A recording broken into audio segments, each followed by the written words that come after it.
ఢిల్లీలో బాంబు పేలుళ్లు, ఆముదపు గింజలతో తయారు చేసిన రేసిన్ విషం రసాయనంతో ముస్లిం డాక్టర్లు పట్టుబడడం ఇవన్నీ ఇస్లామిక్ టెర్రరిజమా?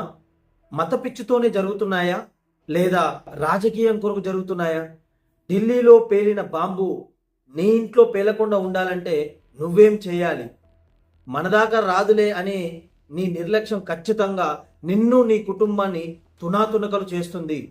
ఓపికతో ఈ వీడియోని పూర్తిగా చూడు, ఖచ్చితంగా స్పందించకుండా మాత్రం వెళ్ళవు. మిత్రమా, ఒక ప్రశ్న. రేపు ఒక బాంబు బ్లాస్టు మీ వీధిలో జరిగితే, మన దగ్గర వాళ్ళే ముక్కలు ముక్కలుగా అయితే మన స్పందన ఇదేనా? ఒక్క నిమిషం బాధపడి తర్వాత ఫోన్ స్క్రోల్ చేస్తూ జీవితం కొనసాగిద్దామా? ఒకవైపు ఇలా బాంబులు పేలుతుంటే దాన్ని పక్కన పెట్టి మనం బతుకుదేవురు కొరకు పరుగులు తీస్తున్నాం. కానీ దాని వెనుక ఎవరున్నారు? ఎందుకు పెడుతున్నారు? మనమే లక్ష్యమా, మతమే లక్ష్యమా? ఈ ప్రశ్నలు మనం ఎప్పుడూ అడగట్లేదు, ఆలోచించడం లేదు. ఒక బాంబు బ్లాస్ట్ జరిగిన తర్వాత నిజంగా ముక్కలు ముక్కలు అయ్యేది శరీరం మాత్రమే కాదు, వారి కలలు, వారి భవిష్యత్తు, వారి కుటుంబాలు శిథిలమైపోతాయి. దానిని మనం ఎప్పుడు చూడం. మనకది చిన్న వార్త మాత్రమే, కానీ వారి జీవితం అది శూన్యాన్ని మిగిలిస్తుంది. మన దగ్గరనే 2007లో హైదరాబాద్లో లుంబిని పార్క్, గోకుల్ చాట్ బాంబ్ బ్లాస్టులో అబ్బం శుభం తెలియని చిన్న పిల్లలు కూడా నిర్దాక్షిణంగా మరణించారు. ఆ మారణకాండని అంత ఈజీగా మర్చిపోలేకపోయాం.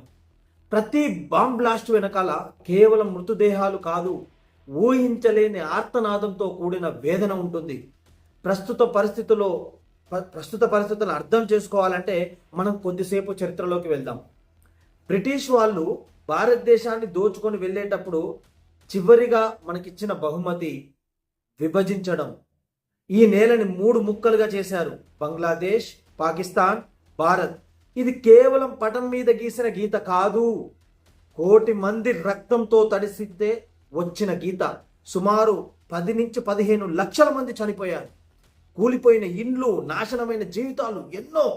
బ్రిటిష్ వాడు వెళ్తూ వెళ్తూ ఇలా ఊహించుకున్నాడు, భారతదేశం ఇంత వైవిధ్యంతో, ఇంత రక్తం కారిన తర్వాత ఎప్పటికీ కూడా దేశంగా నిలబడదు అని. బ్రిటిష్ వాడు వెళ్ళిపోయినా వాడు వేసిన మంటలు మాత్రం ఇప్పటికీ ఆగడం లేదు. 1980లో పంజాబ్, అస్సాం, తమిళనాడు, కాశ్మీర్ ప్రతి ప్రాంతంలో అల్లకల్లోలం. 20వ శతాబ్దంలో ప్రపంచంలోని 30 కల్లోల దేశాలలో 5 దేశాలు మన చుట్టుపక్కలనే ఉన్నాయి. ఈ అలజడి మన దేశాన్ని ఎప్పుడూ తగులుతూనే ఉంటుంది. మన దేశం లోపల నుంచి ముక్కలు చేయడానికి ఎన్నో ప్రయత్నాలు, ఎన్నో సంఘటనలు జరుగుతూనే వచ్చాయి. ఏది మన పుస్తకాల్లో, చరిత్రలో ఉండదు మిత్రమా. మన దేశం ఎదుర్కొన్న ప్రాణాల ముప్పు అంతా ఇంత కాదు. అన్నీ చూసి, అన్నీ భరించి ఈరోజు మనం ఒకే దేశంగా ఉన్నామంటే అది చిన్న విషయం కాదు, చాలా గొప్ప విషయం. కానీ ఇప్పుడు మళ్ళీ విచ్ఛిన్నకార శక్తులు మేల్కొంటున్నాయి. తమ పేరుని మార్చుకుంటూ, తమ రూపాన్ని మార్చుకుంటూ, తమ పద్ధతుల్ని మార్చుకుంటూ.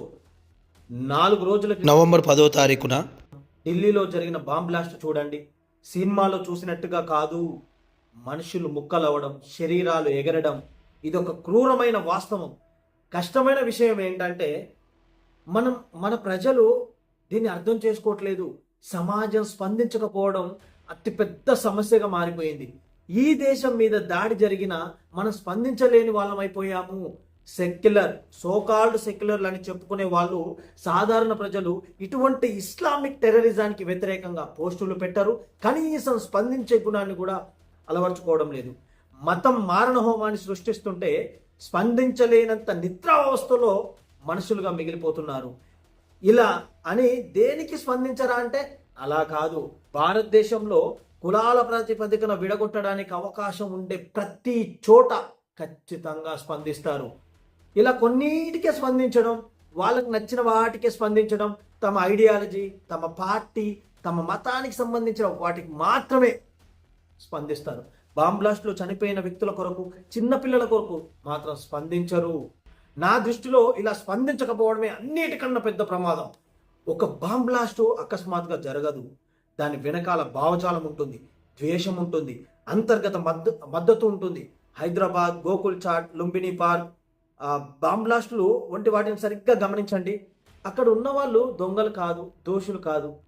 టిఫిన్ తినడానికి వచ్చిన సాధారణ మనుషులు, సినిమా చూసేందుకు వచ్చిన కుటుంబాలు. వాళ్ళు చనిపోయిన రోజులో వారి కుటుంబాలు, వాళ్ళ తల్లి, తండ్రి, కూతురు, కొడుకులను కోల్పోయి ఆ ఇండ్లన్నీ శ్మశానాలయ్యాయి. మరి ఈ బాంబులు ఎవరు పెడుతున్నారు, ఎందుకు పెడుతున్నారు? ఎన్నడూ ఆలోచించరు. ఒక్క బాంబ్ బ్లాస్టు ఆ దేశ ఎకానమీని ఎంత దెబ్బతీస్తుందో తెలుసా? ఒక్క సంఘటనతో టూరిజం పడిపోతుంది, బిజినెస్ ఆగిపోతుంది, సేల్స్ తగ్గిపోతాయి, వేల కుటుంబాలు పేదరికంలో పడిపోతాయి. ఒక్క బాంబు పేలడం అంటే కేవలం ప్రాణ నష్టం కాదు, తరతరాల ఆర్థిక నష్టం. దేశం మీద దాడి అయితే మనమే ఆ దాడి యొక్క లక్ష్యం అనే దాన్ని మనం మర్చిపోతున్నాం. బాంబ్ బ్లాస్ట్లో చనిపోవడానికి నువ్వు విఐపి కానవసరం లేదు. బజార్కి ఏదో సాదాగా వెళ్తే మరుసటి రోజే మనం ఆ పేపర్లో ఉంటాం, బాంబ్ బ్లాస్ట్లో ఇలా చనిపోయారని. పూర్వం ఒకరిని చంపడానికి దగ్గరికి వెళ్ళి కత్తితోటి పొడిచి ఆ విధంగా చంపేటోళ్ళు. ఇప్పుడు ఒకరు కనిపించకుండానే వందల మందిని చంపేస్తున్నారు. డాక్టర్లు, ఇంజనీర్లు, హై ఎడ్యుకేషన్ వ్యక్తులు కూడా బాంబులు తయారు చేస్తున్న కాలం ఇది. అంత జ్ఞానం ఉన్న మతం కొరకే మారణ హోమాన్ని చేస్తున్నారు. ఇవాళ ఒక బ్లాస్ట్లో మనం తప్పించుకున్నాం అనుకోండి, రేపు తప్పించుకోకపోవచ్చు. గ్లోబల్ టెర్రరిజం ఒక నెట్వర్క్. టెక్నాలజీ, మనుషులు, భావజాలం అన్నీ దేశాన్ని దాటి ఎప్పుడో పోయాయి. మిడిల్ ఈస్ట్, ఆఫ్రికా, యూరప్ ఏ ప్రాంతంలో కూడా భద్రత లేదు ఇస్లామిక్ టెర్రరిజం కారణంగా. ఇదే సమయంలో ఒకే మతం, ఒకే సంస్కృతి ఉన్న దేశాలు కూడా సివిల్ వార్లతోటి నాశనం అయ్యాయి. కానీ మన దేశం వైవిధ్యంలో ఏకత్వంతో ఇంతవరకు బతికున్న అద్భుతమైన దేశంలో ఉన్నాం మనం. కానీ ప్రమాదం మళ్ళీ తలెత్తుతుంది. నీ జీవితం, నీ పిల్లలు, నీ కుటుంబం సురక్షితంగా ఉండాలంటే ప్రతి భారతీయుడు స్పందించాలి, అవగాహన పెంచుకోవాలి. రాజకీయాలు, మత భావజాలం ఇవన్నీ పక్కన పెట్టి మనమంతా ముందు జాతీయవాదంతో దేశం గురించి ఆలోచించాలి. ఎవరున్నారు ఈ బాంబుల వెనుక? ఎవరు సహకరిస్తున్నారు? ఎవరు మౌనం పాటిస్తున్నారు? ఏ ప్రభుత్వం మౌనంగా చూస్తుంది? ఏ ప్రభుత్వాలు కఠినంగా వ్యవహరిస్తున్నాయి అని తెలిసినప్పుడే మనము సురక్షితంగా ఉంటాం, మన దేశం కూడా సురక్షితంగా ఉంటుంది. ముందు పౌరులందరూ సురక్షితంగా ఉండాలి. పౌరులందరూ సురక్షితంగా ఉన్నప్పుడే దేశం కూడా సురక్షితంగా ఉంటుంది. కాబట్టి ఖచ్చితంగా స్పందించండి, ఎదురు చూడకండి, భయపడకండి. మీ చుట్టూ జరుగుతున్నది ఏందో తెలుసుకోండి.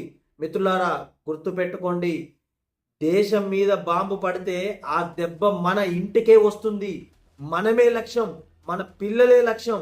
ఈ నేల, ఈ దేశం, ఈ సంస్కృతి, ఈ మనుషులు, కోట్లల్లో కలిసి బ్రతుకుతున్న భారతీయులందరూ ముక్కలుగా కాకుండా ఉండాలంటే మన కళ్ళు తెరిచి ఉండాలి. మన బ్రెయిన్, మన మెదడు సక్రమంగా పనిచేయాలి. మన స్పందన దేశాన్ని కాపాడే ఒక ఆయుధం కావాలి. జాగ్రత్తగా ఉండండి, మనసు పెట్టి ఆలోచించండి. దేశాన్ని కాపాడేది సైన్యం మాత్రమే కాదు, స్పందించే ప్రతి పౌరుడు కూడా. జై హింద్.